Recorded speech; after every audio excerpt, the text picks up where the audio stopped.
wake up from my dream and lie here many hundreds of miles from England, in a bare little hotel bedroom, comforting for its lack of atmosphere. He and I travel constantly now, from one small hotel to another, and if we are sometimes bored, well, boredom can be a relief from fear. I won't tell him my dream, for Manderley is ours no longer. Manderley is no more. I remember how very different I was from the woman he depends on now. I was awkward and gauche, a silly little companion to Mrs. Van Hopper at Monte Carlo, all those years ago when I met him for the first time. Maxim de Winter was staying at the same hotel. You know, I recognized you as soon as you walked into the restaurant this morning, Mr. de Winter. I thought, why, there's Billy's friend, Mr. de Winter. I simply must show him those snaps of Billy and Dora taken on their honeymoon. I sent her up to get them at once. Here they are. Oh. There's Dora. Isn't she simply adorable? Billy's crazy about her. He hadn't met her when he gave that party at Claridge's, where I saw you first. But I dare say you don't remember an old woman like me. On the contrary, I remember you very well. I have to say, I don't think I'd like Palm Beach all that much. If Billy had a home like your Manderley, I don't suppose he'd play around in Palm Beach. I'm told it's like fairyland. I haven't been there, of course, but I've seen pictures of it. I wonder you can ever bear to leave it. Of course, you Englishmen are always so modest about your homes, so deprecating. He won't admit it, my dear, but I believe Mandel has been in his family's possession since the conquest. I suppose your family often entertained royally there, Mr. de Winter. Not since Ethelred. Ethelred? The one who was called the Unready. In fact, it was while staying with my family that the name was given him. He was invariably late for dinner. Oh, really? I'd no idea. How interesting. And what do you think of Monte Carlo? Or don't you think of it at all? I think it's all a bit artificial. She's spoiled, Mr. de Winter. That's her trouble. Most girls would give their eyes for the chance of seeing Monte. Wouldn't that rather defeat the purpose? I'm faithful to Monte. My constitution won't take the English winter. What brings you here? Did you bring your golf clubs? I came away in rather a hurry. The West Country must be delightful in the spring. Yes, Manderley was looking its best. I was too young. That was the trouble. Had I been older, I would have realized that he was making some kind of bond with me through his remarks to Mrs. Van Hopper. As it was, I blushed with shame and embarrassment. Even Mrs. Van Hopper noticed and commented upon what seemed his almost rudely abrupt departure. But later, I received a note delivered by the lift boy. Forgive me. I was very rude this afternoon. No signature, no beginning. The boy asked if there was any answer, and I said no. As fate would have it, Mrs. Van Hopper fell ill with flu and took to her bed, pampering herself by hiring a full-time nurse, who largely relieved me of my responsibilities. I found myself alone at lunch. Stupidly, I knocked over the vase of flowers on the table. In a second, someone was by my side. Oh! You can't sit at a wet tablecloth. It'll put you off your feet. I don't mind. It doesn't matter a bit. I'm all alone. Come and have luncheon with me. Oh, no, I couldn't possibly. Why not? Please, don't be polite. It'll be perfectly all right if the waiter just wipes the cloth. But I'm not being polite. I want you to have lunch with me. Even if you hadn't knocked over that vase so clumsily, I should have asked you. You don't believe me. Never mind. Come and sit down. We needn't talk to each other unless we feel like it. You got my note, I suppose. I felt very much ashamed of myself. My manners were atrocious. The only excuse I have is that I've become boorish through living alone. That's why it's so kind of you to have lunch with me today. You weren't rude. At least not the sort of rudeness she would understand. That curiosity of hers, she doesn't mean to be offensive. She does it to everyone. That is, everyone of importance. I ought to be flattered, then. And why should she consider me of importance? I think because of Manderley. They say he can't get over his wife's death, Rebecca. An appalling tragedy. He never talks about it, never mentions her name. She was drowned, you know. in the bay near the house. My mornings were now largely free. Maxim de Winter took to driving me round on little excursions. If he had driven me round in circles, it wouldn't have mattered to me. In his very nearness, I was beginning to liberate myself from the dreary life of a lady's companion. You'll think me impertinent and rude, I dare say, but I would like to know why you ask me to come out in the car day after day. You're being kind, that's obvious, but why do you choose me for your charity? You know everything there is to know about me, but I know nothing more about you than I did the first day we met. And what did you know then? Why, that you lived at Manderley, and that you had lost your wife.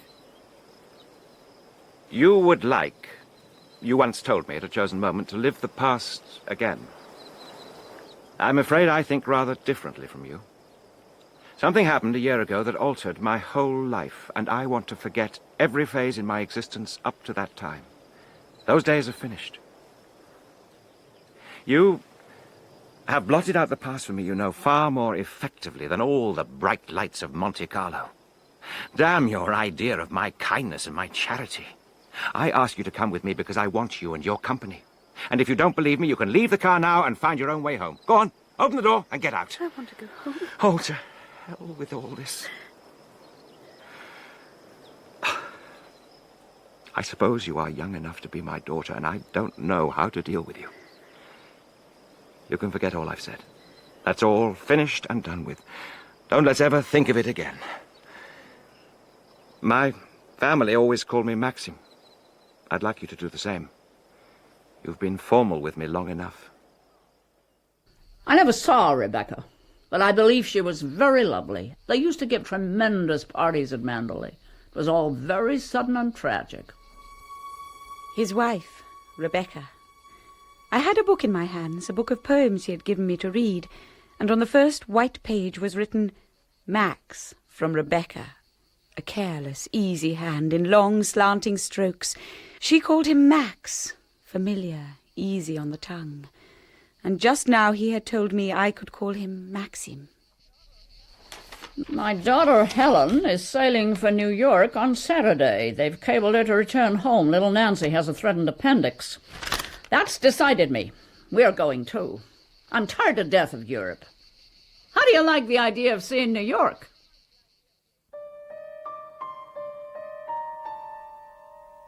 I should say goodbye to him in the lounge, perhaps, a furtive, scrambled farewell while Mrs. Van Hopper monopolized the leave-taking. And as she went on and on about writing and so forth, he would light a cigarette, and I would think, 4.5 minutes to go, and I shall never see him again. I know I cried all that night, bitter, youthful tears that couldn't come from me today. You don't sob deeply into a pillow after the age of 21. The next morning I ran to his room. So, Mrs. Van Hopper has had enough of Monte Carlo, and now she wants to go home. So do I. She to New York, and I to Manderley. Which would you prefer? You can take your choice. What? Take your choice. Don't make a joke about it. It's unfair. And I think I'd better see about those tickets and say goodbye now. If you think I'm one of those people who try to be funny at breakfast, you're wrong. I'm invariably ill-tempered in the early morning. I repeat to you once more, the choice is open to you. Either you go to America with Mrs. Van Hopper, or you come to Manderley with me. You mean you want a secretary or something? No. I'm asking you to marry me, you little fool. I'm not the sort of person men marry. What the devil do you mean by that? I don't think I know how to explain. I don't belong to your sort of world, for one thing. Well, what is my world? Well, Manderley? You think I asked you this on the spur of the moment, don't you? You think I asked you to marry me for the same reason you believed I drove you about and took you to dinner, to be kind, don't you? Yes. One day you'll realize that philanthropy is not my strongest quality. At the moment, I don't think you realize anything at all. You haven't answered my question. Are you going to marry me? My suggestion doesn't seem to have gone too well. I'm sorry. I rather thought you loved me. A fine blow to my conceit. I do love you. I've been crying all night because I thought I should never see you again. Oh, bless you for that. It's a pity you have to grow up.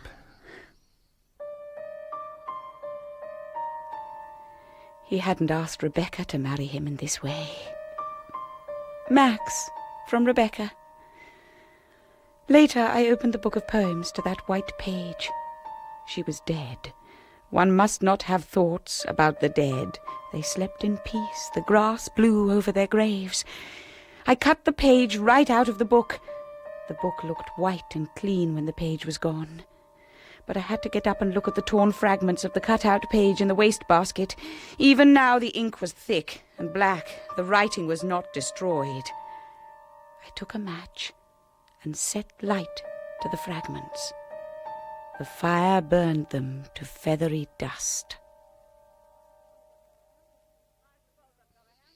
I suppose I've got to hand it to you. You're a fast worker. Still waters can certainly run deep in your case. You realize he's years older than you. He's only 42. Of course you know why he's marrying you, don't you? You haven't flattered yourself he's in love with you. The fact is, that empty house got on his nerves to such an extent he nearly went off his head. He just can't go on living there alone. Manderley. Oh, Maxim, just look at those rhododendrons. Like them? It's all so beautiful. Here, straighten your fur. I should have given you time to buy a few decent clothes when we stopped over in London. Doesn't matter as long as you don't mind. Who are all those people? Oh, damn that woman. She knows perfectly well I didn't want this sort of thing. I'm afraid you'll have to face it.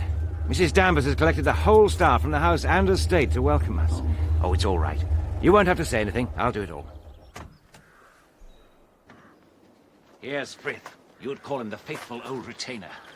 Hello, Frith. Everything well? Yes, sir. Thank you, sir. Welcome home, and hope you've been keeping well, sir, and madam. Oh, we're all right, but we're tired and we want our tea. I didn't expect this business. Mrs Danvers' orders, sir.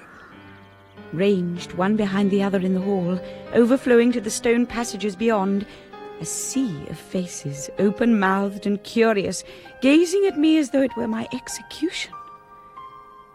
Someone tall and gaunt advanced, dressed in deep black, whose prominent cheekbones and hollow eyes gave her a skull's face, parchment white, set on a skeleton's frame. This is Mrs Danvers. Welcome to Manderley, madam. I speak for myself and on behalf of the staff. Thank you. I'm glad to be here. I will introduce you to each member of the household. Your gloves. What? You dropped your gloves. Oh. Allow me, madam. There. Thank you, Mrs Danvers. Mrs Danvers wondered, madam, whether you'd like to see your room when you've finished your tea. Oh. What sort of job have they made of the East Wing, Frith? Oh, very nice indeed, sir. Mrs Danvers was afraid the workmen wouldn't be finished before you arrived, sir. Oh. Have you been making alterations? Oh, bit of redecorating. I thought we'd use the suite in the East Wing. Much more cheerful on that side of the house, a good view of the rose garden. It was the visitors' wing when my mother was alive. Look, run along and make friends with Mrs Danvers. It's a good opportunity. What was this room like before? Oh, it had a mauve paper and different hangings. Mr. de Winter did not think it very cheerful. It was never much used, but he gave special orders in his letters that you would have this room. Then it wasn't his bedroom originally? Oh, no, madam.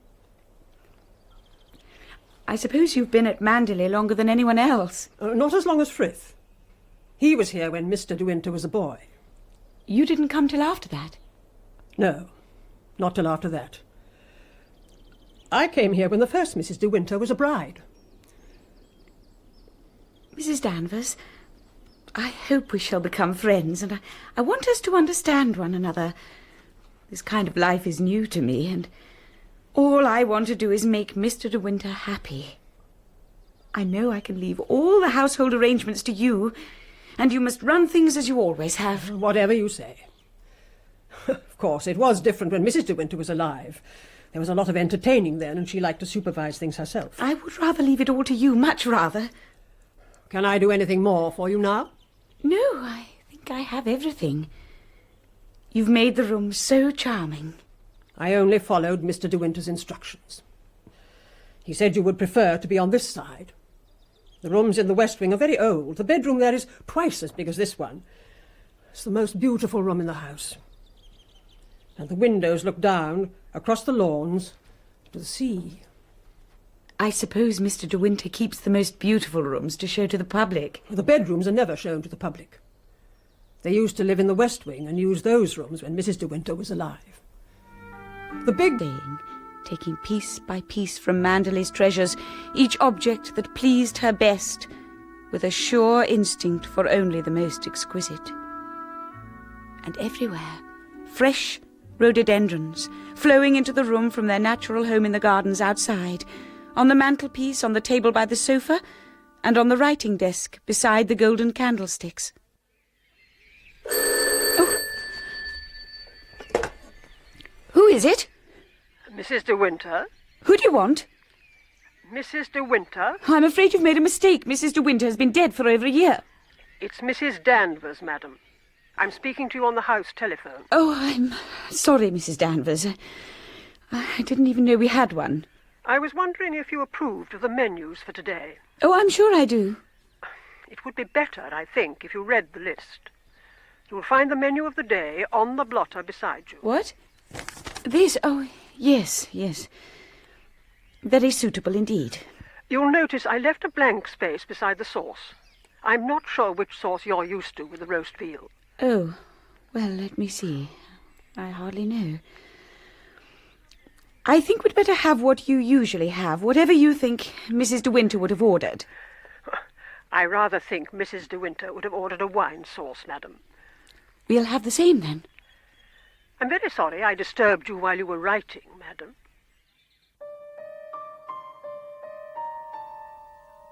I heard the sound of a car in the drive at 12. I knew it would be Maxim's sister Beatrice and her husband Giles coming to inspect me. My courage caved in, and I thought I would head for my bedroom where I would wait for a suitable moment before going down. But I must have lost my bearings, for passing through a door at the head of the stairs, I came to a long corridor I hadn't seen before, and to another staircase. I opened a door and found a room in total darkness. Dimly I could see the outline of furniture swathed in dust sheets. I shut the door softly, and walking in the corridor again, I realized I was in the west wing. I came to a little alcove where a broad window looked out directly onto the lawns and the sea. Oh! Madam. Mrs. Danvers. I was looking for my bedroom. You've come into the opposite side of the house. Did you go into any of the rooms? I just opened the door of one of them. If you wish to open up the rooms, I'll have it done. Any time when you've nothing to do, you have only to ask me, and I'll show you the rooms in the west wing. I'll have the dust sheets removed, and you can see the rooms as they looked when they were used.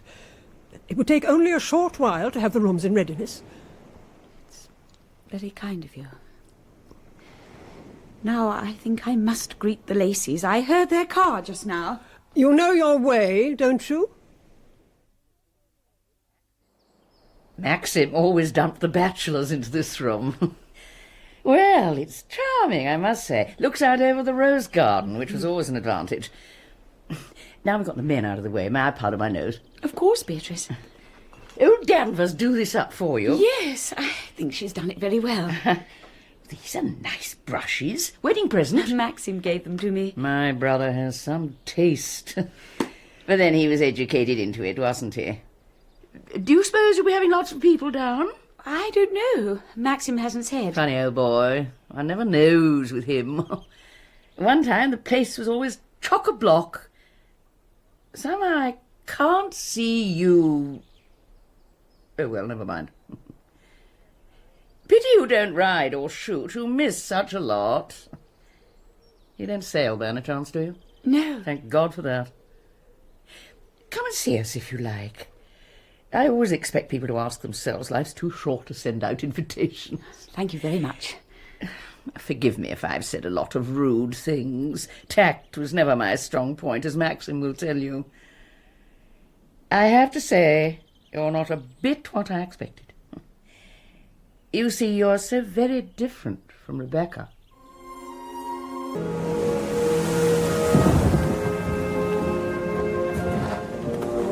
Maxim, do you like my hair? Your hair? Of course I like it. It's a bit wet, of course. Sorry about that. And I had to take a walk after seeing Beatrice, rain or no rain. I find a little of my family goes a long way. She was nice. She said I was quite different from what she expected. And what the devil did she expect? Someone much smarter, more sophisticated, I guess. Beatrice can sometimes be infernally unintelligent. I loved walking through Happy Valley just now. It's exactly how you described it to me in Monte Carlo. It's a bit of a contrast to this cove. Comes on you as a shock, doesn't it? Jasper? Jasper, where are you? Perhaps he's gone back to the Happy Valley. Well, he was by that rock a minute ago, sniffing a dead seagull. Come back! We don't want to go that way. Oh, the dog can look after himself. Perhaps he's fallen, poor little chap. No, he's all right. He knows his own way back.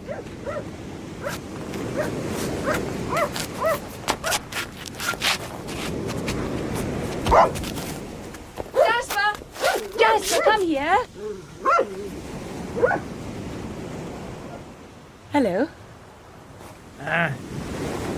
I know that dog.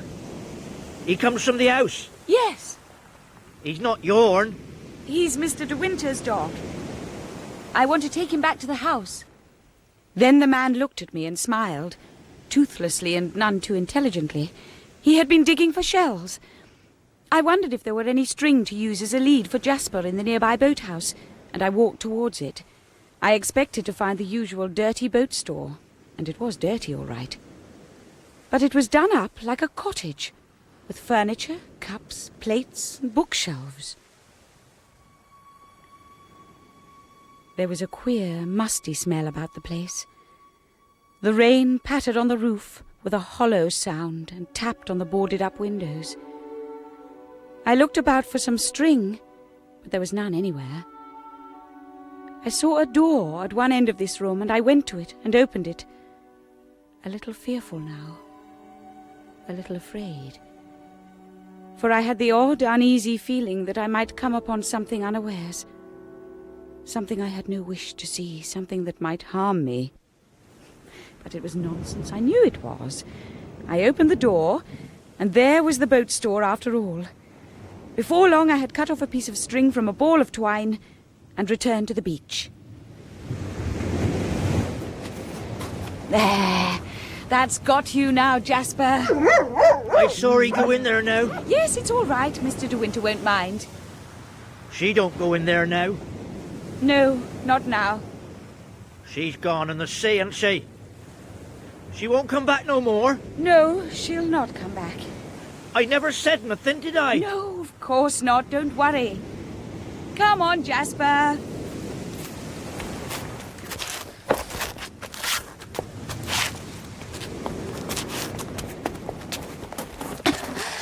Oh, sorry I was such a time, Maxim. It was Jasper's fault. He kept barking at that man.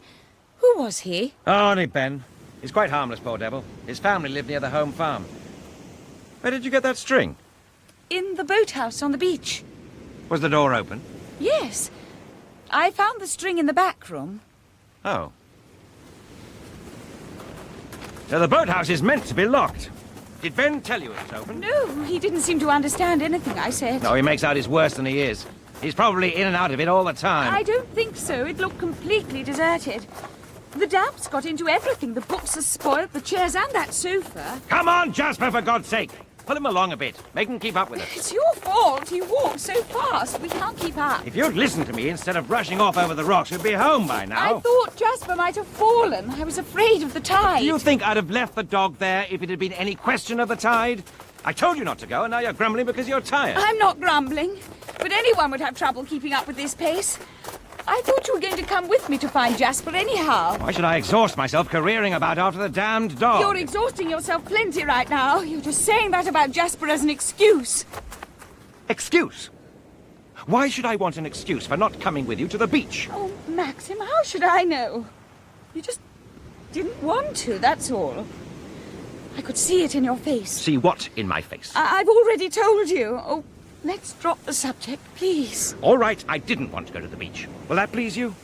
I never go near the bloody place and that damned boathouse. And if you had my memories, you wouldn't want to go there either. Or talk about it, or even think about it. Maxim, please. I don't want you to look like that. Let's forget what we've said. Please let everything be all right. We ought to have stayed abroad. We ought never to have come back to Manderley. Oh, God, what a fool I was to come back!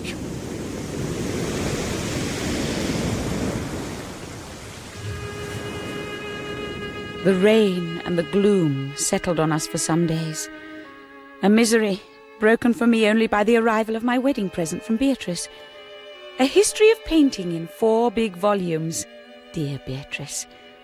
She knew my one claim to a hobby was sketching, and she herself probably never opened a book from one year to the next. I arranged them in a row on the writing desk, but one of them fell, and in doing so knocked a little china cupid onto the floor, smashing it to pieces. I felt like a guilty child, swept up the fragments, and hid them in an envelope at the back of one of the drawers of the writing desk. That cupid was worth a hell of a lot. Mrs. Danvers has accused Robert the footman of purloining it. Doesn't seem to be any other reason for it to be missing. God, I hate these servants' complications. Darling, I meant to tell you before. I broke the cupid yesterday. Why didn't you say so? Now you'll have to explain the whole business to her. Oh, please, Maxim, you tell her. I'm so afraid of what you'll... Oh, it was all a mistake, Mrs. Danvers. My wife broke the cupid and forgot to say anything. I'm very sorry if Robert's got into trouble. Is it possible to repair it? I'm afraid not. It's smashed into little pieces. What did you do with the pieces? I put them in an envelope. Well, what did you do with the envelope? I put it at the back of one of the drawers in the writing desk. Well, it looks as though Mrs. de Winter thought you would put her in prison, doesn't it, Mrs. Danvers? Perhaps you would find the envelope and send the pieces up to London. If it's too far gone, there's nothing for it. And tell Robert to dry his tears. I'll apologise to Robert, of course. Perhaps if such a thing should happen again, Mrs. de Winter would tell me herself. It will save everybody a lot of unpleasantness. Quite. Thank you, Mrs. Danvers.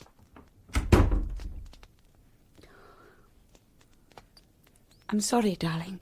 Oh, my dear child, what does it matter?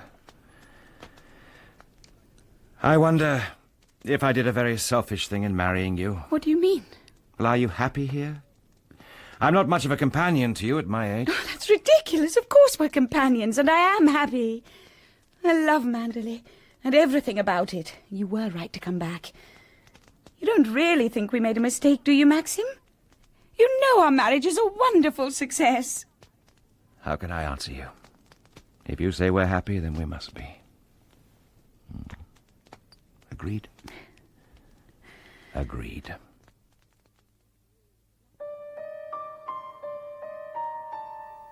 The smashed cupid had been a wedding present for Rebecca.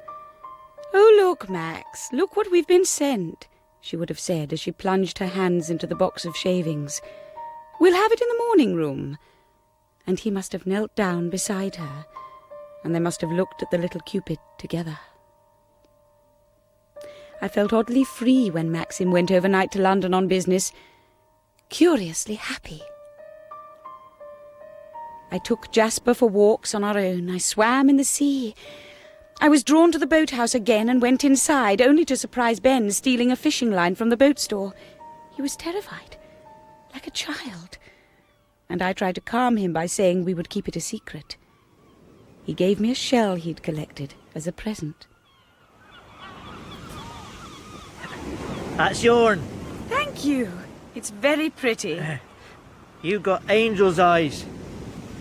Not like the other one. Tall and dark she was. She gave you the feeling of a snake. I seen her here with my own eyes. Be night she'd come.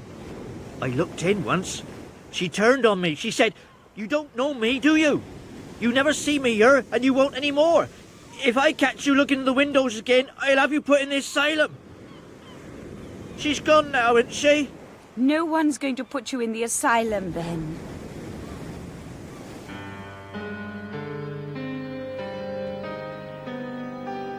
The feeling of a snake? As I was walking back to the house, I saw a stranger's car in the drive, a long, low sports car. I glanced up at the west wing and saw to my surprise that the shutters of one of the windows were open. A man was standing there. He must have seen me, for he drew back suddenly, and an arm in a black sleeve reached up to close the shutters. That arm surely belonged to Mrs. Danvers. I expect she's gone to the library. She's come home early for some reason. If she's there, you'll be able to go through the hall without her seeing you. Oh. I beg your pardon. I hope I didn't startle you. Of course not. I wasn't expecting callers, that's all. What a shame. Actually, I popped down to look up old Danny. She was most anxious not to disturb you. It doesn't matter in the least. And, how's old Max? Maxim? Very well. He's gone up to London. And left the bride all alone, huh? Ah, hello, Danny. All your precautions were in vain. The mistress of the house was hiding in here. Well, aren't you going to introduce me? This is Mr. Favell, madam. Well, I suppose if I'm not going to be invited to tea, I'd better be on my way. Come and have a look at my car. Why don't you? Much faster than anything Max has. What do you say? Where? Where is the car? Just in the drive. You coming too, Danny? No, I won't. Goodbye, Mr. Jack. There. What do you think of it? Very nice. Come for a ride to the lodge gates. No, I don't think I will. I'm rather tired. Oh, well. Mustn't lead the bride astray. I wish I'd got a bride waiting for me at home. I'm just a poor, lonesome old bachelor. By the way, it would be extremely sporting of you if you didn't mention this little visit of mine to Max. He doesn't exactly approve of me, I'm afraid. Can't think why not. Anyhow, it might get old Danny into trouble. Comprenez? Yes, all right. Farewell.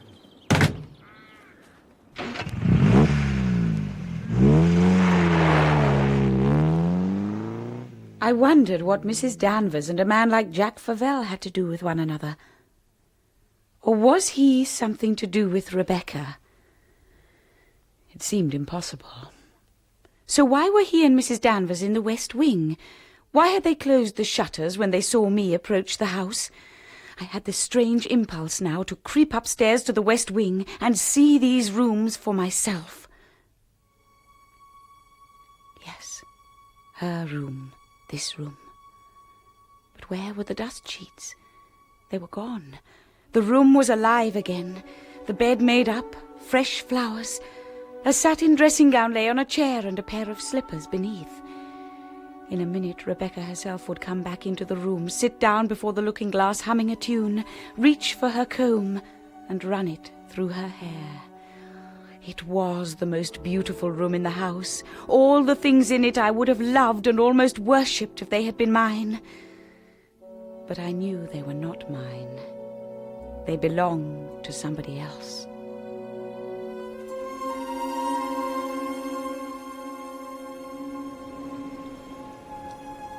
Would you like to touch her nightdress again? Feel it.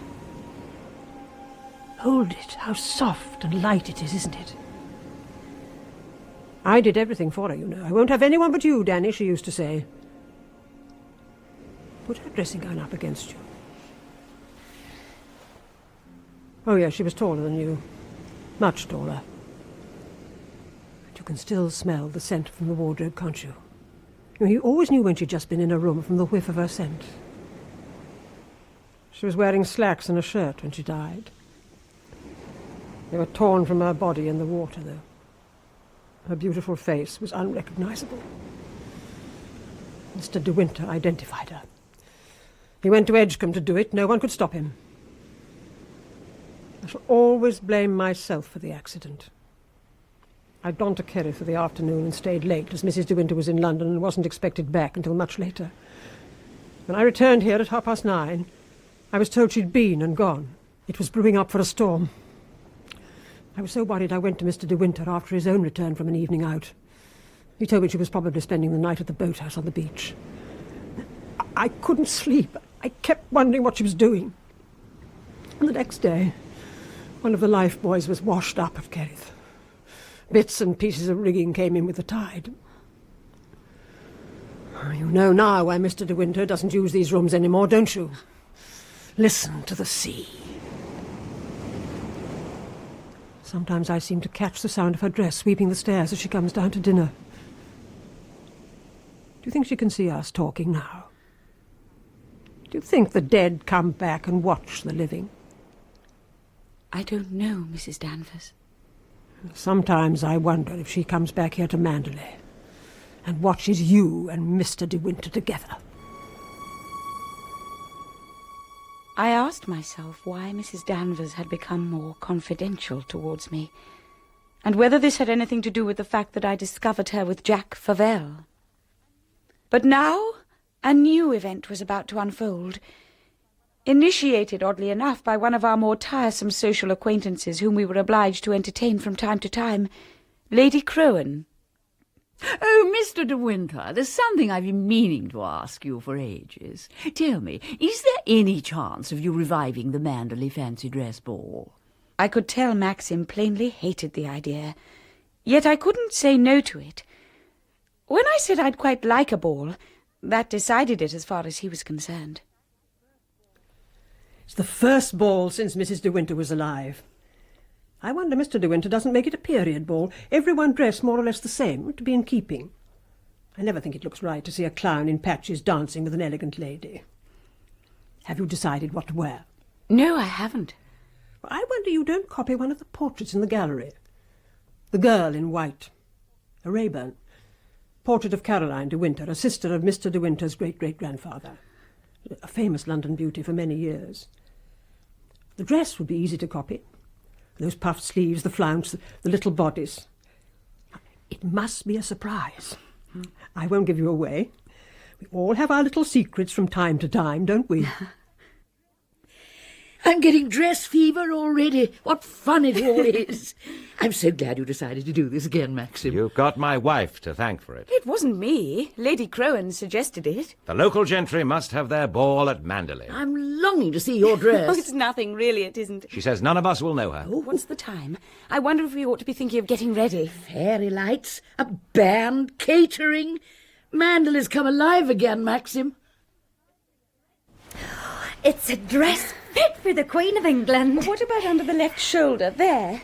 That strap of mine, is it going to show? No, madam. No, nothing shows. How is it? How do I look? Oh, Give me the wig. Careful, don't crush it. I'll brush your hair first. Oh, Clarice, what will Mr. de Winter say? Who's there? You can't come in. It's me, Beatrice, my dear. How far have you got? I want to look at it. No, you can't come in. I'm not ready. I'll be down soon. Don't wait for me, all of you. And tell Maxim he can't come in. Maxim's down already. He said he hammered on your bathroom door and you never answered. Now, don't be too long, my dear. We're all so intrigued. Well, Clarice, how do I look? Beautiful, madam. Like Cinderella. Or like Caroline de Winter.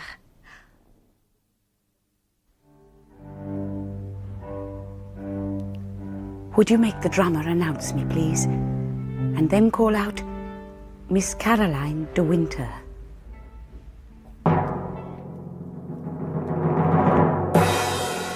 Miss Caroline de Winter.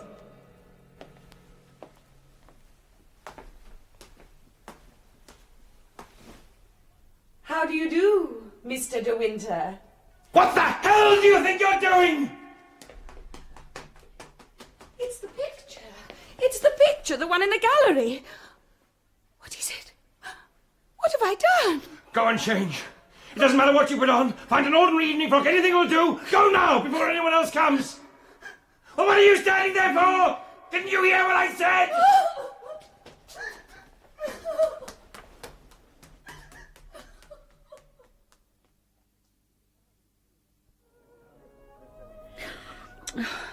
Of course, I knew at once it was a terrible mistake. But then you couldn't possibly have known. Known what? Why, the dress, you poor dear. It was what Rebecca did at the last fancy dress ball at Manderley. Identical. The same picture, the same dress.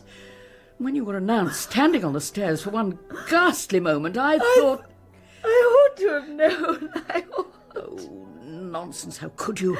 Only Maxim. What about Maxim? He thinks you did it deliberately. No! Oh, you had some bet you could startle him, didn't you? Well, only a foolish joke, and of course he doesn't understand. What am I going to do? How am I going to tell him? I'll do that. I'll get him alone for a minute and explain the whole thing. Meanwhile, you must get ready to go down. No, I'm not coming down. But you must, dear. For Maxim's sake as well as your own. What will he do without his hostess? Would you like some brandy? I know it's only Dutch courage, but sometimes it helps. No, I don't want anything. I shall have to go down. They're about to have dinner. Don't leave it too late, dear. Everything will come out all right in the end. Are you sure it's safe to leave you? Yes. And thank you, Beatrice.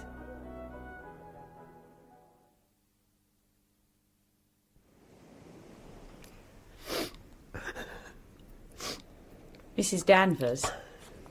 Yes. What is it? Mrs. Danvers. The day started off well, but now the fog is closing in from the sea.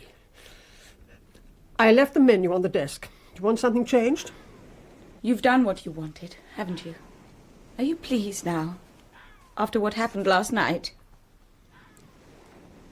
Why did you ever come here? Nobody wanted you at Manderley. Why didn't you stay in France? You seem to forget that I love Mr. De Winter. If you loved him, you'd never have married him. What? I thought I hated you. But I don't now. It seems to have spent itself, all the feeling I had. Why should you hate me? Because you tried to take Mrs. De Winter's place. You set yourself against me from the first. Why? Many people marry twice. Haven't we as much right to be happy as anyone else? Happy?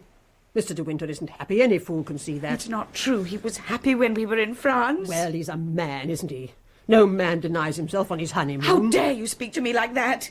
You made me wear that dress because you wanted him to suffer. Why? Hasn't he suffered enough? Do you think all his agony and pain will bring Mrs. De Winter back again? What do I care for his suffering? He never cared about mine. Mrs. Danvers! How do you think I've liked it? Watching you sit in her place, walk in her footsteps, touch the things that were hers. Listen while the servants call you Mrs. De Winter. Mrs. De Winter has gone out for a walk, or Mrs. De Winter won't be into tea until 5 o'clock. And all the while, my Mrs. De Winter lies cold in her grave. Oh, she didn't care. She wasn't afraid. She had the spirit of a boy. She ought to have been a boy. I had the care of her as a child. You knew that, didn't you? What's the use of all this? I don't want to hear any more. Yes, you couldn't beat her for spirit. She cared for nothing and no one. And then she was beaten in the end. But it wasn't a man. It wasn't a woman. It was the sea that got her. It was the sea was too strong for her. The sea got her in the end. Mrs. Danvers, you're ill. Why don't you go to bed and rest? Oh, leave me alone. What's it to you if I show my grief? I'm not ashamed of it. I don't shut myself up in my room to cry, pacing up and down all night, like Mr. De Winter. He doesn't do that. He did, after she died. Up and down in the library. I watched him through the keyhole. He was like a caged animal. I don't want to hear. And then you say you made him happy on his honeymoon. I wonder what Mr. De Winter thought when his precious honeymoon was over, and he had you back here at Manderley with all the servants laughing at you. You'd better go to your room. The mistress of the house thinks I'd better go to my room. And after that, what? Will she go running to Mr. De Winter, saying Mrs. Danvers has been unkind to her, like she ran to him and told him about Mr. Jack's visit? I never told him Mr. Favell had been here. That's a lie. Who else told him? Oh, well, what do I care? Mr. Jack is her cousin. It's my last link with my lady. I'll see him if I please. But your Mr. De Winter has forbidden him the house. He hasn't forgotten to be jealous, has he? What do you mean? He was jealous while she lived, and now he's jealous when she's dead. He still forbids Mr. Jack the house. That shows you he hasn't forgotten her, doesn't it? Of course he was jealous, and so was I, and so was everyone that knew her. Men were mad for her, all of them. If she didn't care, she only laughed. She'd have them down for the weekends to stay, men she'd met in London. Picnic suppers in the boathouse she'd turned into a cottage. They were all mad for her, and they'll never forget her. I don't want to know. It's no use, is it? You'll never get the better of her. She's still mistress here, even if she is dead. She's the real Mrs. De Winter, not you. It's you that's the ghost. It's you that's forgotten and not wanted and pushed aside. Well, why don't you leave Manderley to her? Why don't you go? Yes, why not? We none of us want you. He doesn't want you, he never did. He wants to be left alone in the house with her. It's you that ought to be lying in the church crypt, not her. Look down there. You can hardly see the sea for fog, can you? So easy, isn't it? Why don't you jump? Wouldn't hurt. Be over in an instant on those rocks. Not like drowning. Why don't you try it? Why don't you go? I won't push you, don't be afraid of that. You can jump of your own accord. What's the use of staying here at Manderley? Mr. De Winter doesn't love you, you can see that. You haven't any other life to go to either, so there's not much to live for, is there? Why don't you jump now and have done with it? Then you won't be unhappy anymore. Go on. Go on. Don't be afraid. What was that? It's the rockets. There must be a ship gone ashore out there in the bay. Frith! Frith! Yes, Mr. De Winter? She's ashore, all right. I was watching her for the headland, and I saw her go for the reef. She must have mistaken the bay for Kerrith Harbour. They'll never shift her. Not with these tides. Tell them in the house to stand by with food and drink. I'm going back down to the cove to see if I can do anything. And give me some cigarettes, will you?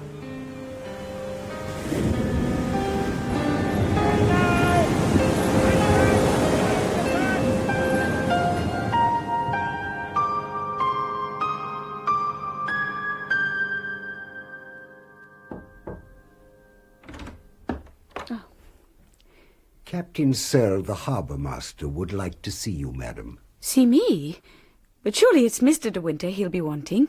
He did say he wanted to see Mr. De Winter personally, but when I said he wasn't here, Captain Searle asked to see you instead, madam. Well, yes, of course. Send him in.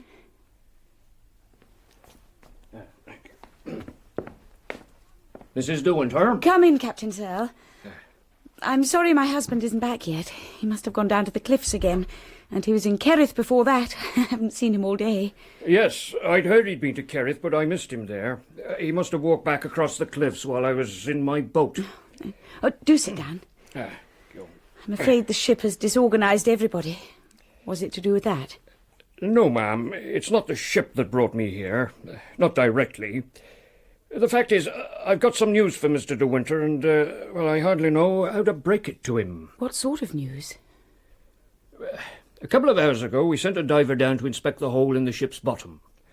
While he was down there, he came across the hull of a little sailing boat, lying on her side, quite intact and not broken up at all. He's a local man, and he recognised the boat at once. It was the little boat belonging to the late Mrs. De Winter. I see. Would anything have to be done about it? Not in the ordinary way, ma'am, no. Mrs. De Winter, the last thing I want to do is cause you or Mr. De Winter any distress. But the boat itself wasn't all the diver discovered. He broke one of the ports with a stone to have a look inside the cabin. It was full of water, of course. And then he got the fright of his life, Mrs. De Winter. There was a body in there, lying on the cabin floor. It was dissolved, of course, no flesh on it, so it's unrecognisable. When he came up to the surface, he reported it direct to me, and now you understand why I've got to see your husband. She was supposed to be sailing alone. Does this mean there was someone with her all the time and no one ever knew? It looks like it. Who could it have been? I can't tell any more than you. Anyhow, I'm afraid it'll have to be reported. Oh. It's very hard on you, coming now, just when you're settling in. If only we didn't have to tell him. You know I wouldn't if it were possible, ma'am, but I've got to do my duty. Hello, what's happening? I didn't know you were here, Captain Searle. Is anything the matter? My old cowardice came over me. I couldn't stand to be in the room and rushed out without looking at Maxim. Later, while on the terrace, I heard Captain Searle's car start up in the drive. His business finished. I returned to the library, knowing what he had told Maxim. If I failed now, I should fail forever. There would never be another chance. Maxim, I don't want you to bear this alone. I want to share it with you. I've grown up in 24 hours. I'll never be a child again. You've forgiven me, haven't you? Forgiven you? What have I got to forgive you for? For last night. Oh, that. I'd forgotten. Can't we start all over again? Can't we begin from today and face things together? I won't ask you to love me. I won't ask the impossible. I'll be your companion. I won't demand anything more than that. How much do you love me? No. No, it's too late, my darling, too late. We've lost our little chance of happiness. No! Yes, it's over now. The thing has happened. What thing? The thing I always foresaw. The thing I've dreamt about. You and I aren't meant for happiness. What are you trying to tell me? Rebecca has won. What? A shadow between us all the time. How could I hold you like this with the fear always in my heart that this would happen? She knew it would happen. She knew she'd win in the end. Maxim, you must tell me. Rebecca's boat. They found it this afternoon. I know. And the body. It means she wasn't alone, doesn't it? That's it, isn't it, Maxim? There was someone with her who didn't drift away from the boat. No. You don't understand. There was no one with Rebecca. She was alone. It's Rebecca's body lying on the cabin floor. No, no. The woman buried in the crypt is not Rebecca. It's the body of some unknown woman. There never was an accident. Rebecca was not drowned at all. I killed her. I shot Rebecca in the boathouse in the cove. I carried her body to the boat and sunk it in the bay. I killed Rebecca. Will you look into my eyes now and tell me that you love me? Little by little, the feeling will come back to me. At the moment, I am nothing. I am just a wooden thing in Maxim's arms. Then he begins to kiss me. He has never kissed me like this before. I put my hands behind his head and shut my eyes. I love you so much. So much. So much. No. You don't love me. We'll forget that. It won't happen again. Maxim, I love you more than anything in the world. But when you told me just then, I was stunned. I couldn't feel anything then. You don't love me. That's why you couldn't feel anything. Kiss me again, Maxim. No, it's no use now. We can't lose each other, not now. We've got to be together always with no secrets. Please, darling, please. There's no time. We may have only a few hours left.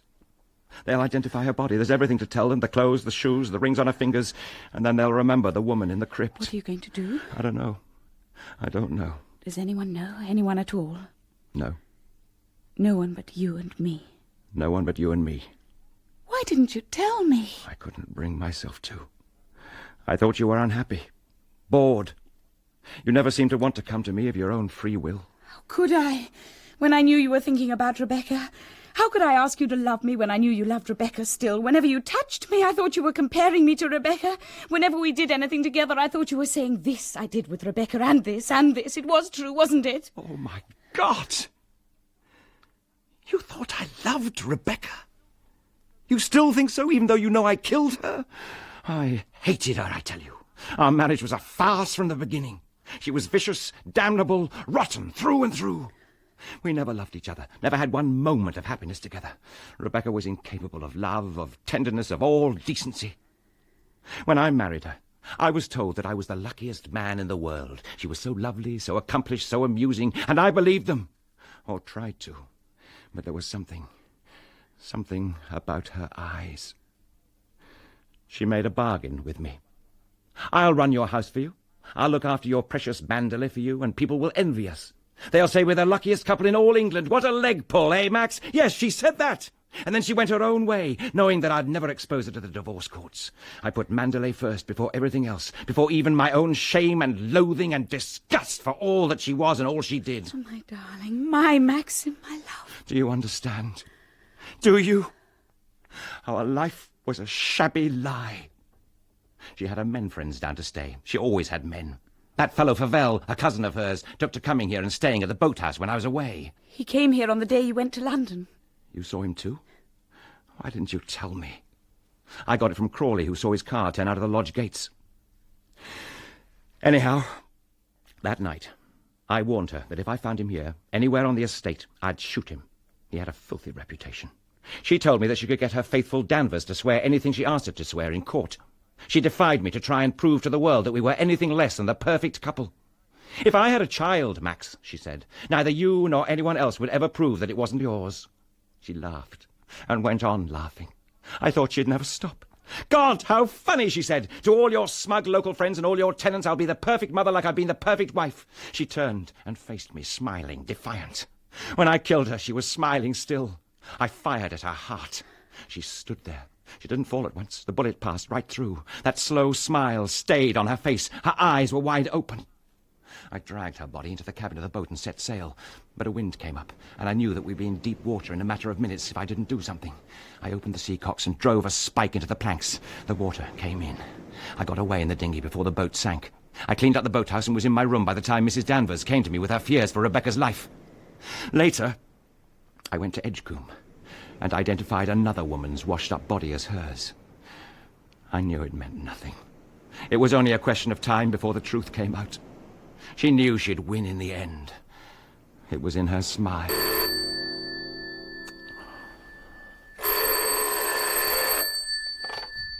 Yes? Oh, hello, Colonel Julian. I see. What are you going to do? No, I'm afraid I don't. Possibly. Thank you. Good night.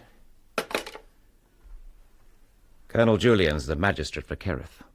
Searles reported to him. He said he has to go out with us tomorrow to examine the boat and the body. He asked me if I had any idea whose body it could be.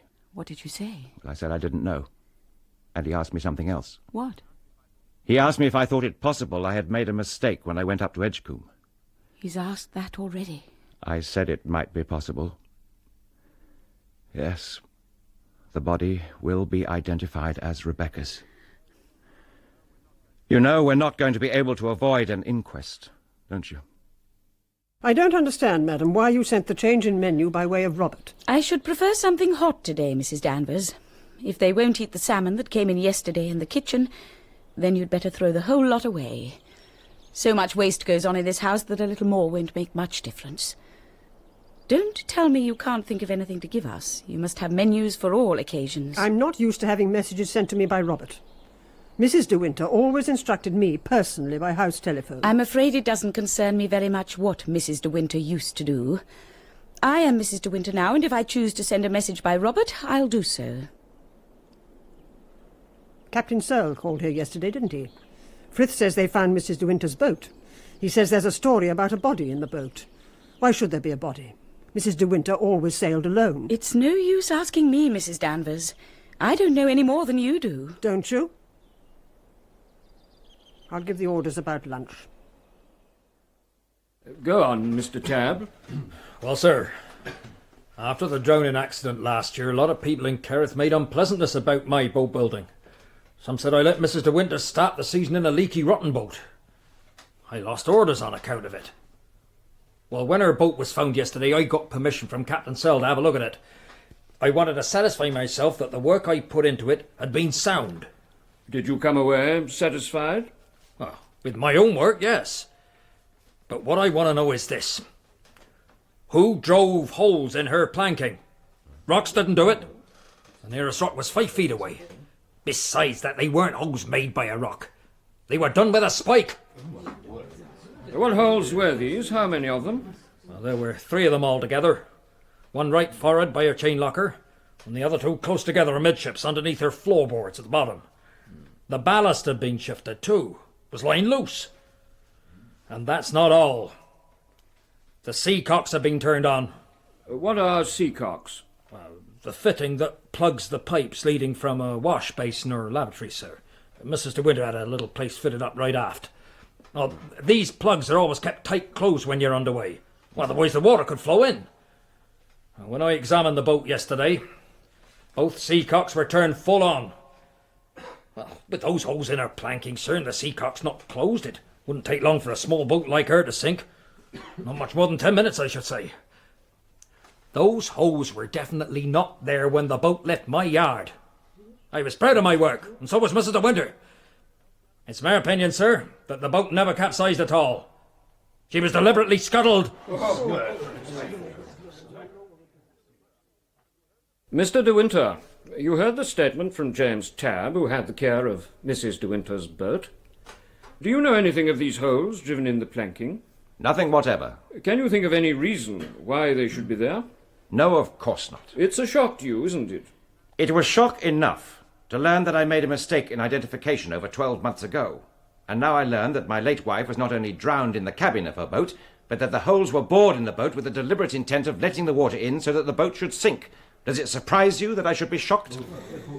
Mr. De Winter, I want you to believe that we all feel very deeply for you in this matter. No doubt you have suffered a shock, a very severe shock, in learning that your late wife was drowned inside her own cabin and not in the sea, as you supposed. And I am inquiring into the matter for you. I want, for your sake, to find out exactly how and why she died. I don't conduct this inquiry for my own amusement. That's obvious enough. I hope it is. Do you doubt the statement of James Tabb that 3 holes were hammered through Mrs. De Winter's boat? Of course not. He's a boat builder. He knows what he's talking about. The boat was moored in the private harbour belonging to Manderley. Yes? Now, James Tabb has told us that a boat with those holes drilled in her bottom and the sea cocks open could not float for more than 10 or 15 minutes. Quite. Therefore, we must assume that whoever took the boat out that night drove in the planking and opened the sea cocks while the boat was under sail. I suppose so. Does this not strike you, Mr. De Winter, as being very strange? Certainly. You have no suggestion to make? No. None at all. Maxim. Oh. It's all over. What was the verdict? Suicide. Oh. Without sufficient evidence to show the state of mind of the deceased. Had they no idea of a motive? No. Old Horridge wanted to know if Rebecca had any money troubles. Money troubles. Well, how did it go? Well, I was fast losing my temper. Then I was asked about my relations with Rebecca. That's when you fainted and had to be taken out. Well, your fainting brought me out with a jerk. I pulled myself together and got through it. I knew exactly what to say, and I said it. I faced Horridge all the time, never took my eyes off him. I'll remember his eyes over those spectacles to my dying day. Something has to happen this evening at the church. They're going to bury Rebecca. It's fixed for 6:30. I wish you didn't have to go out again. We'll talk things over when I get back. We'll start again once this thing is over. We can do it, I know we can. It's 6:10. I must be going. I'll come with you. No. I don't want you to come.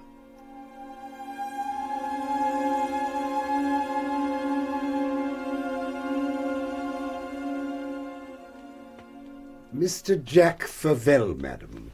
Good evening, Mrs. De Winter. I trust you are feeling better since that little incident at the inquest. You told my butler you wanted to see Maxim. I'm afraid he's out at the moment. Oh, waiting doesn't bother me. Don't mind putting my feet up after that little farce in Kerrith today. Our plans have changed. It's quite possible Maxim won't be back all evening. Oh, has he run off? What do you mean? Well, actually, I rather hope Maxim doesn't get back in time for dinner. What say you? Mr. Favell, I'm very tired. If you want to see my husband, you should make an appointment for tomorrow morning. No, I'm quite harmless. Really, I am. Mac's been telling tales about me, huh? I'm not the big bad wolf, you know. I'm a perfectly harmless bloke. And I think you are behaving splendidly. Been a shock for me, I can tell you. Rebecca was my cousin. I was damn fond of her. Yes, I know. I'm very sorry for you. We were brought up together. All this has been a bloody shock. So, what's Max going to do about it? That's what I want to know. Does he think he can sit back now that sham inquest is out of the way? I'm going to see justice is done for Rebecca. Suicide. You and me know it wasn't suicide, don't we? Don't we? What the hell are you doing here? As a matter of fact, Max, old chap, I came over to congratulate you on the inquest this afternoon. Do you mind leaving the house? Or shall I get the servants to throw you out? Well, you don't want them to hear what I've got to say, do you? Maxim? Oh, it's all right. Look here, Max. I guess you don't keep any secrets from your little wifey. So let's put our cards on the table.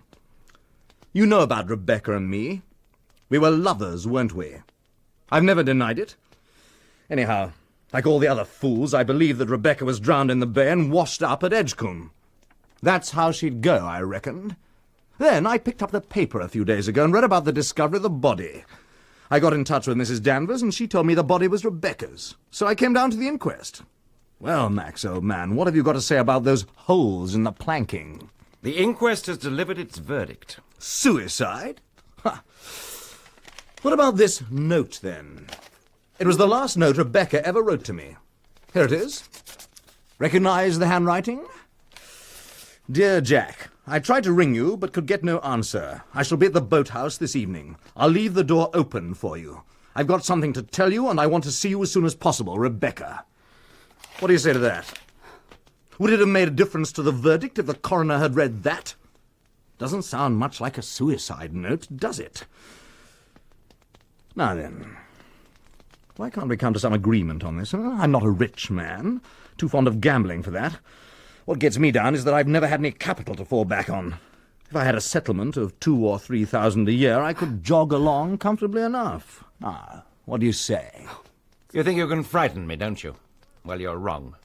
Shall I ring Colonel Julian and ask him to come over? He's the magistrate. He'd be interested in your story. Good bluff, but it won't work. You wouldn't dare. I've got enough evidence here to hang you. We'll see, shall we? Maxim. Get me Kerith 17. Evening, Colonel Julian. You made very good time. You said it was urgent, so I came at once. I want you to meet Mr. Jack Favell, my late wife's first cousin. Your face seems familiar. I probably met you in the old days here at Manderley. Quite. I've asked you here because he has something to tell you. Go ahead, Favell. Look here, Colonel. You were there at that inquest today, and so was I. I'm not satisfied with the verdict. Have your reason? Here's my evidence. A note written by Rebecca to me just before she died. Read that and see what you think. Yes. So? Well, is that the note of a woman who wanted to kill herself? Well, on the face of it, no. But we don't know what the note refers to, do we? De Winter, do you know? My cousin made a definite appointment with me in that note. What for, we'll never know, but that's beside the point. She was to spend the night at the boathouse waiting for me. Now, she might suddenly decide to go for a sail, all right, that was like her, but drill holes in the planking and deliberately drown herself like a neurotic girl? Oh, no, by Christ, no. Rebecca never drilled those holes or opened those seacocks. Rebecca was murdered. And if you want to know who the murderer is, there he stands with a superior smile on his face. He could hardly wait out the year before marrying again. Mr. Maximilian de Winter. Ha! He'll look well hanging, won't he? Drunk. Drunk, am I? I should have known you'd sympathize with the landed gentry. Well, this time for once I've got the law on my side. If you are such a champion of the law, you might care to explain why you didn't produce this note at the inquest. Because I chose not to, that's why. Oh. I decided to tackle De Winter personally. By telling me he was not a rich man and wouldn't mind a settlement of 2,000 or 3,000 a year. I thought it was something like that. Favell, I don't know whether you are sufficiently sober to answer my questions, but we'll try. Do you have any proof to back up your accusation of murder? Isn't this note proof enough? Plus the holes in the boat? Can you bring a witness who saw Mr. De Winter do it? A witness be damned. Who else would kill her? Kerith has a large population. Perhaps we should make a door-to-door inquiry. Very funny. As a matter of fact, there could be someone. A local half-wit who spends his nights sleeping out on the beach in summertime. He'd never have come forward on his own. But I could make him talk if he did see anything that night. Who's he talking about? He must mean Ben, the son of one of our tenants. Can we get hold of this fellow and question him? I'll send Robert down to his mother's cottage straight away.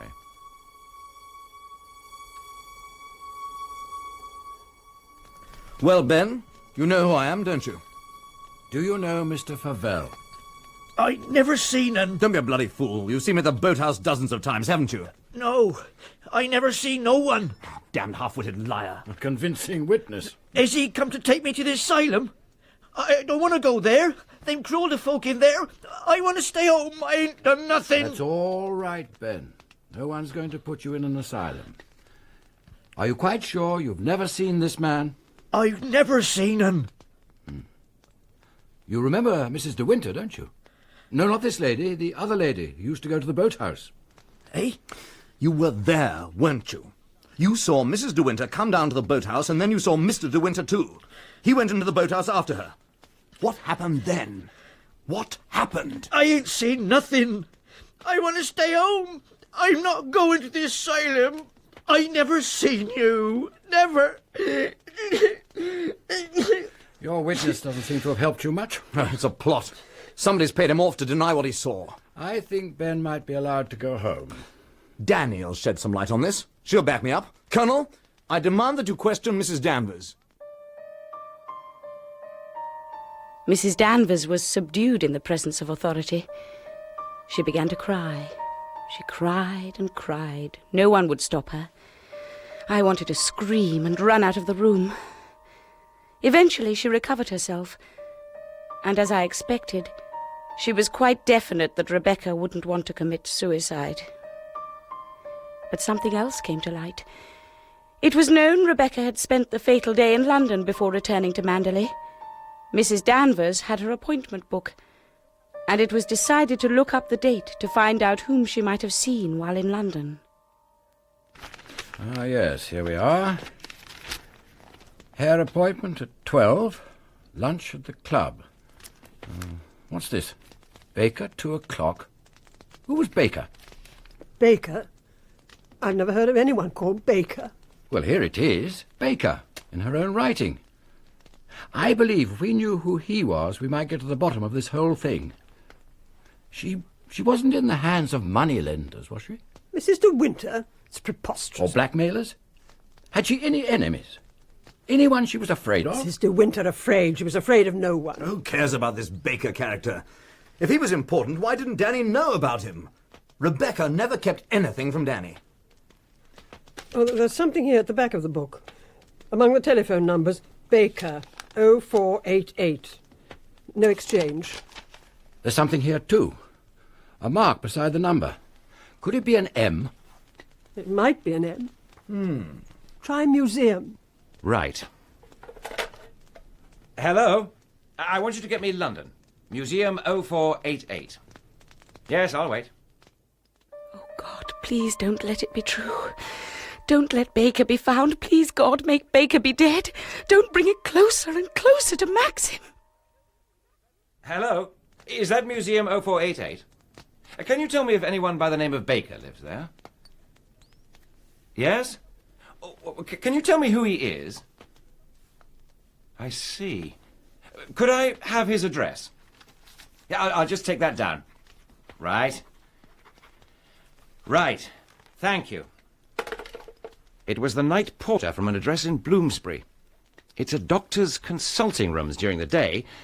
Now, apparently, Baker's given up the practice and left 6 months ago, but the porter gave me his address. It's somewhere near Barnet, north of London. Not on the telephone, so we can't ring him up. Some goddamn face cream maker. It seems not.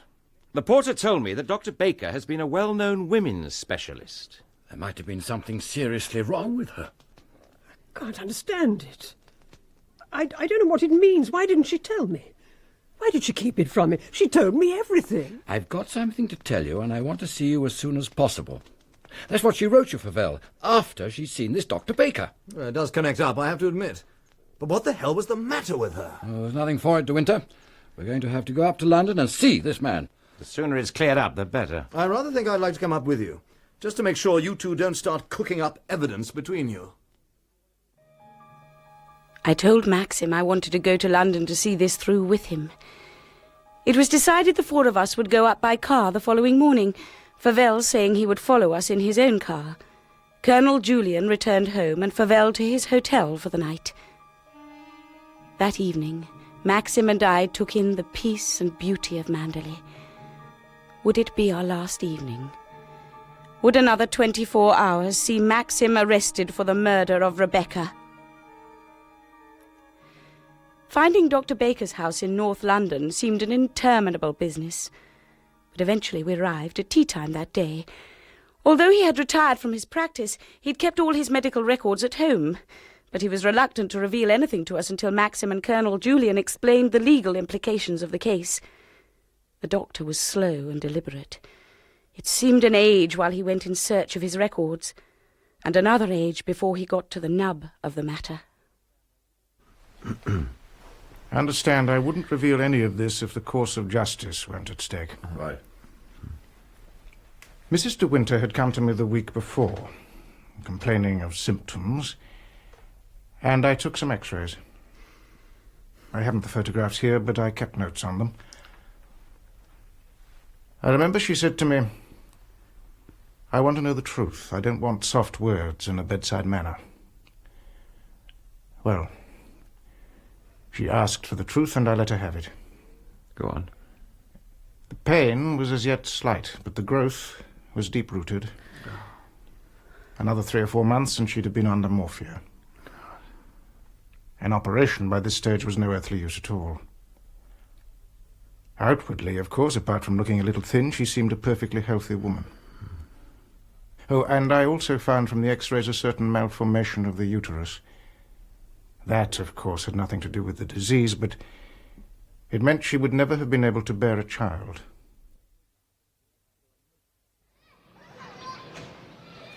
I never had the remotest idea. She kept it a secret from everyone. Huh. It's been a stroke of luck for you, hasn't it, Max? Well, well, the law can get you yet. Have you anything else on your mind? No, I won't keep you. Cut along back to your precious Manderley. While you still got it. Fare you well.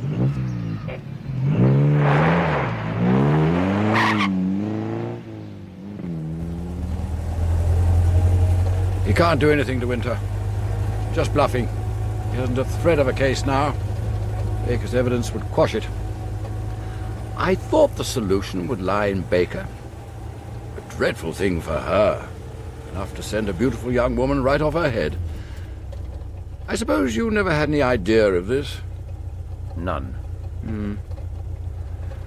I don't think it would do any harm if I let it be known, quietly around Kerrith, that a London doctor has supplied us with a motive for her suicide. People are bound to talk, you know. Oh, by the way, I'm spending the night with my sister in St. John's Wood. Thought I'd get the train back to Cornwall tomorrow. I'm sure you'll be welcome if you both wanted to come back with me to dinner. Well, thank you, but I think we'd like to be independent. I don't know what to say about all you've done today, but then you know without my telling you. Oh, my dear fellow, I've been only too glad to be of service. Now you must put it behind you both. You won't have any more trouble from Favell, I'm sure. But if you do, I count on you to tell me at once. I'd be inclined, if I were you, to take a short holiday. Go abroad, perhaps. Just faintly possible, certain little difficulties may arise. Not from Favell, but from other quarters. We don't know what's been said, do we? Remember the old saying, out of sight, out of mind? If people aren't there to be talked about, the talk dies. It's the way of the world. Oh, my sister's down near Avenue Road. I'll let you know where you can throw me out.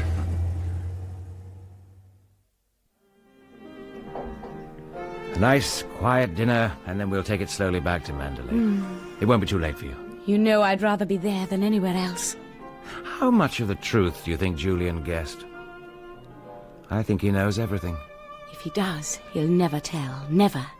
He won't, perhaps, but there's bound to be endless talk about those holes in the boat. I believe Rebecca lied to me on purpose. She wanted me to kill her, make a quick end of it. That's why she laughed even when I shot her. It was her last joke on me. I'm not sure she hasn't won, even now. What do you mean? How can she have won? I don't know. Something's nagging at me. I'm going to ring up Frank Crawley back at the office. I won't be long.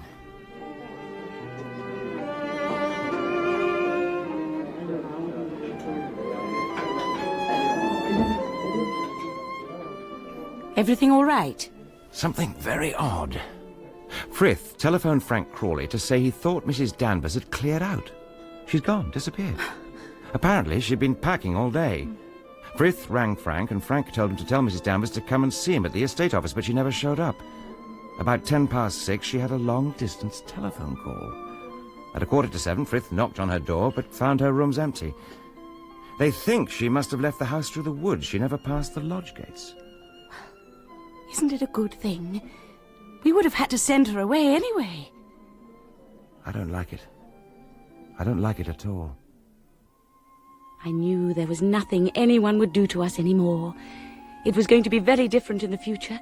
We would have people to stay, and I'd see to their rooms, arrange the flowers, order the food, and we would have children. Surely we would have children. The motion of the car was steady, and the pulse of my mind beat with it. 100 images came to me in my drowsiness. I dreamt of Manderley, and Mrs. Danvers standing at the top of the staircase in her black dress. Then I was sending out invitations in the morning room. But then I looked at them and found they weren't in my handwriting at all. They were written in long, slanting strokes. I pushed the cards away and got up to look in the mirror. A face stared out at me that was not my own. It was very pale, very lovely, framed in a cloud of dark hair. The eyes narrowed and smiled, the lips parted. The face in the glass stared back at me and laughed.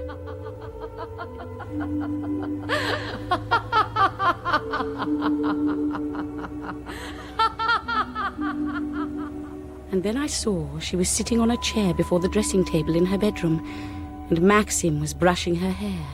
He held her hair in his hands, and as he brushed it, he wound it slowly into a thick rope. It twisted like a snake, and he took hold of it with both hands and smiled at Rebecca and put it round his neck. No, no. What is it, darling? What's the matter? Sit close. Oh, you're cold. You've been asleep for 2 hours. We'll be home soon. What time is it? Well, it's now about 2:20. It almost looks as though the dawn were breaking over there beyond the hills. Can't be, though. It's too early. Well, it's also in the wrong direction. You're looking west. I know.